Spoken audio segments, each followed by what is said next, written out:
as a writer, everything you do is intellectual property. Everything you do is intellectual property, and you have to do what you can to protect it in order to avoid the next person coming along and stealing everything you have right from under you.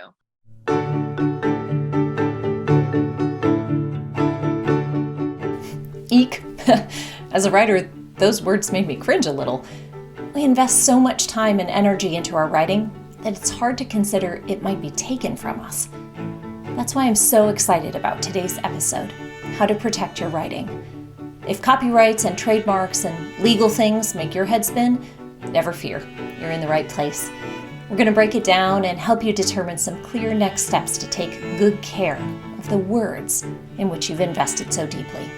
Hi, I'm Clarissa Moll, and welcome to The Writerly Life, brought to you by Hope Writers, the most encouraging place on the internet for writers to make progress. Here at The Writerly Life, we help you expand your creativity, explore new techniques, and express your hope-filled words in a world that needs them. We'll help you learn to balance the art of writing with the business of publishing, and learn to hustle without losing heart. You have words, and your words matter. And as you write them, you can be you, boldly, bravely, maybe even a little scared sometimes. You can be you in your writing life. Welcome to the show, friends. Lean in, grab a pen, let's chat.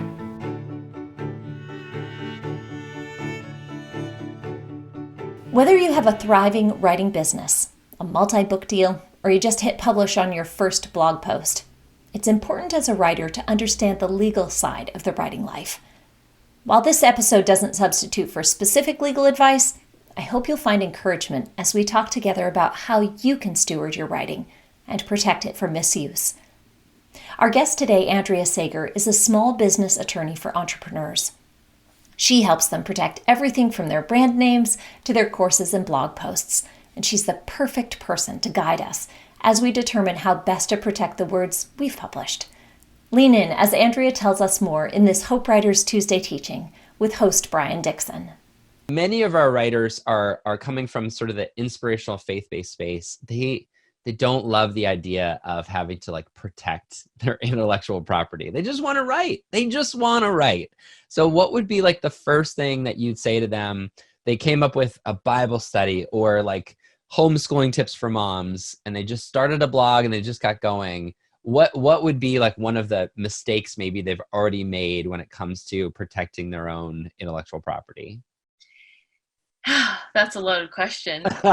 So first, if you have a unique name to your blog, to your brand, whatever it is, it needs to be protected with a trademark. Even if you're conducting business with your legal name, so if it's a personal brand, guess what? Just because you have a legal name doesn't mean that you're legal to conduct business with that name. So especially if you have a common name, guess what? You really need to get on protecting it with a trademark. And it may sound silly. It's well, this is my legal name. Well, think about Calvin Klein. Calvin Klein is obviously the namesake of the world famous clothing brand. He's no longer the CEO or really the visionary behind the company, but he can't go and start any new business related to the fashion industry whatsoever with his name, or else that would be trademark infringement, even though it's his legal name. So what do I do? How do I trademark my name if I'm writing books and I have a blog and Instagram following and all those sorts of things? What do I do?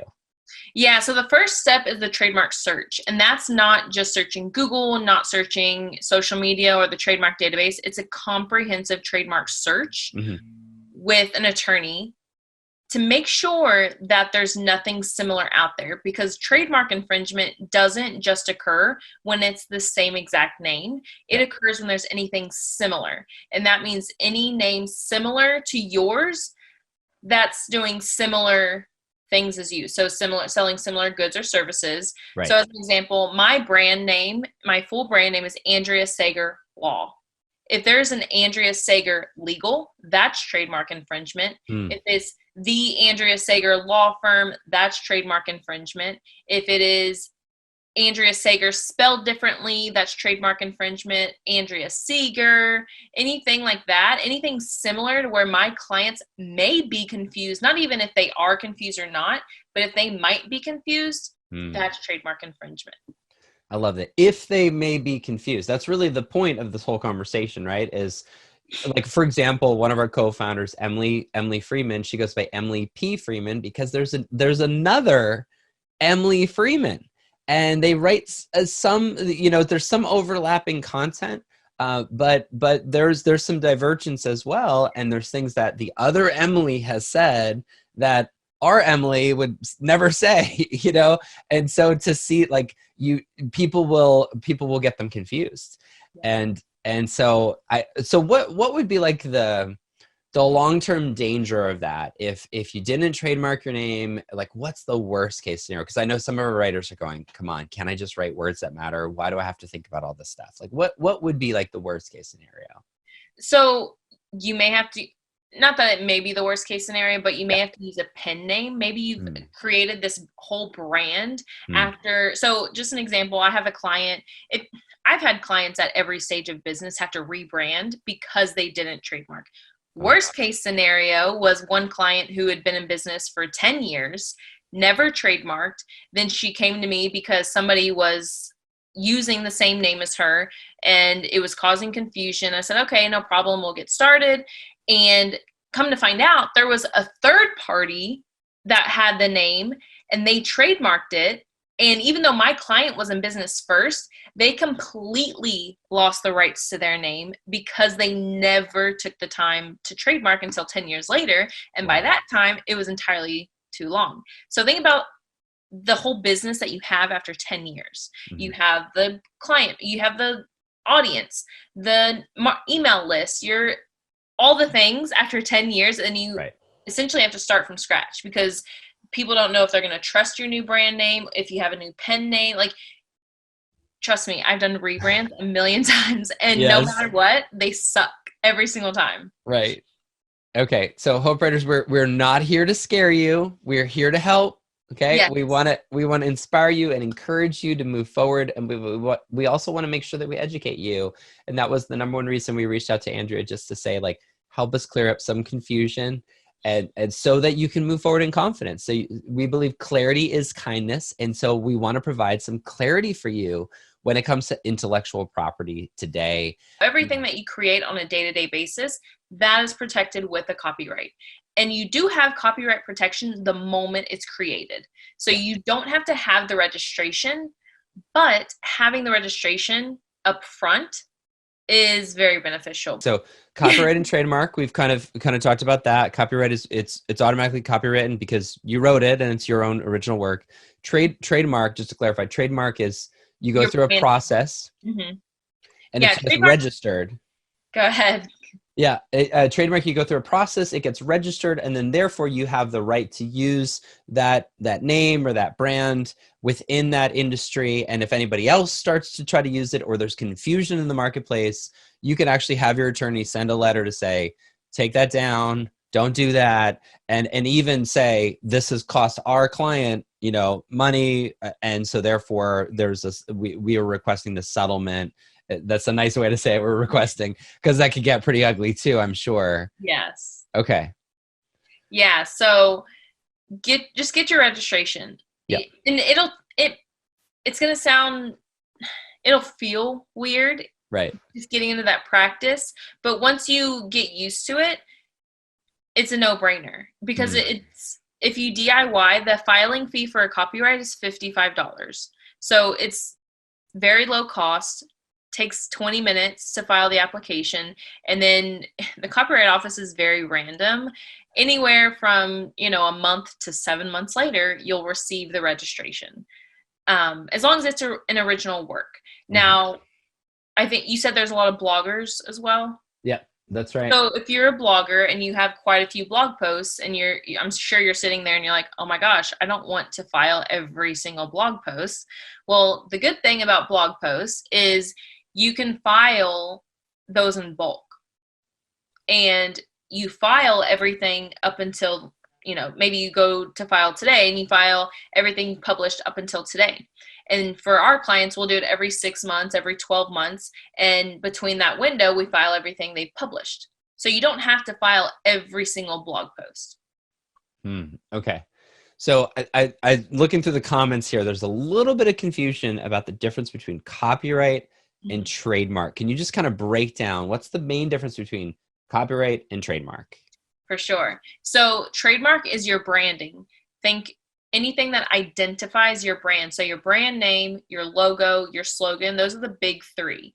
Now you can have a podcast name, the name of a service within your business. Hope Writers, I'm sure there's more branding in there. So my brand name is Andrea Sager Law. Our all access program is the Legalpreneur. That's protected with the trademark. Anything that identifies your brand. So product names, product lines. Think about McDonald's, right?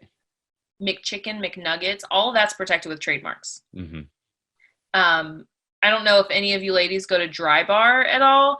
I was just there last week, so this is why it comes to mind. But Dry Bar, it's a place where you go and get your hair blown out. And well, they have a lot of products, and every single one of their products has a unique name to it.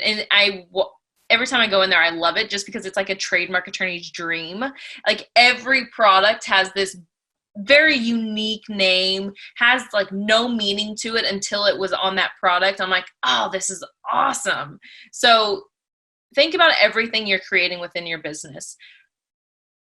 So if Hope Writers, if it was called the Writing Mentor or something like that, that's very generic in regards to what it is. So that probably can't be protected with a trademark. That's why you want something unique. Now, different products and services within your business, you want to be able to protect that with trademarks. So your blog post, even if you have your business name, then you have your blog, you can have a unique name to your blog, and that can be protected with a trademark. Is your head spinning a little? If so, that's okay. Taking stock of the legal implications of your work can take some time. That's why this episode is a great first step toward that longer conversation. But protecting your work is about more than copyrights and trademarks. If you're a writer, you're most likely also a reader and collector of great quotes. Have you ever come across the perfect quote from another author that you'd like to include in a piece of your writing? Maybe you'd like to share a quote on social media or include it in a newsletter for your readers. Before posting or hitting send, it's important to understand the legal implications when quoting other people's words. It's not as simple and clear-cut as it may seem. To avoid unintentional plagiarism, Andrea Sager offers this helpful advice. Number 1, attribute. We've all seen short quotes from books or articles make their way across the internet. If there's a quote you'd like to include in your writing, Andrea says the rule of thumb is that the quote must be short and it must be attributed to the author. As long as you properly cite your source, then you don't need to seek permission before using a brief quote from another writer. However, Andrea notes that there are important exceptions. For example, song lyrics and poems have different rules regarding fair use and copyright infringement. Often, permission is required to use them in any capacity, so be sure to check with a legal expert regarding their use. Number 2, get permission. If you'd like to use a section of an essay or a longer excerpt from a book, you'll need to get permission from the author. Andrea says, if that quote falls under copyright protection, then you have to get permission.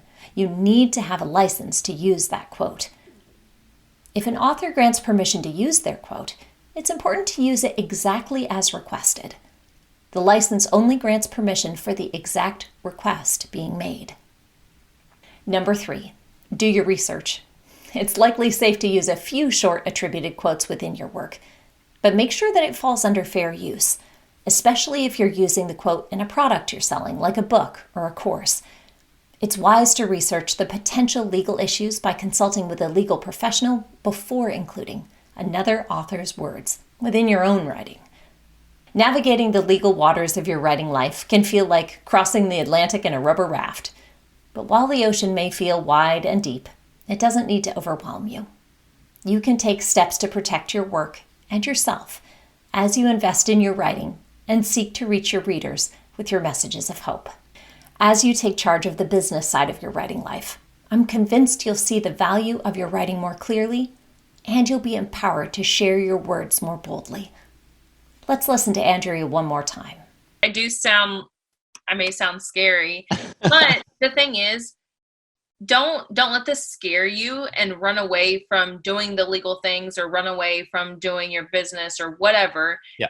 You would much rather find out now that you need to rebrand because you're being proactive than finding out that you have to rebrand because somebody is threatening to sue you with a federal lawsuit. So it may sound scary. Right now it's not, as long as there's not an issue. And that's why you want to take care of it up front, because you want to avoid any issues. If this episode was helpful to you, just imagine how helpful the entire hour-long interview with Andrea Sager would be. Every week, Hope Writers members have access to a new 1-hour Tuesday teaching with agents, publishers, social media strategists, authors, and business professionals like Andrea Sager. Hope Writers helps you make progress in your writing life, whether you're writing blogs or articles, on social media, or in a book. If you want to be serious about your words and your reader, we're here for you. For writing tips and encouragement, find us on Instagram at Hope Writers or at our public Facebook page, Hope Writers Community.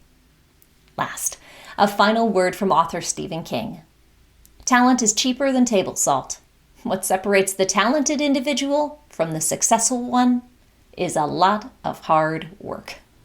Here at Hope Writers, we're committed to helping you navigate the art of writing and the business of publishing. Talent may take you a little ways, but hard work will always win the day. In our writing lives, this means dedication to the nitty-gritty, the less than glamorous, the business and legal matters that provide foundational security to the words we put on paper. As you engage with the sometimes hard work of protecting your writing, we're convinced even those seemingly mundane tasks will make you a better writer in the end. Thanks for listening, writer friend. As you step into this week, remember to keep writing. Your words matter, and we can't wait to read them. If you found this episode of The Writerly Life helpful, be sure to hit subscribe and tell your friends. Rate and review the show and like and comment if you're tuning in on YouTube. Your reviews help others know you found the content helpful. We'll see you next week.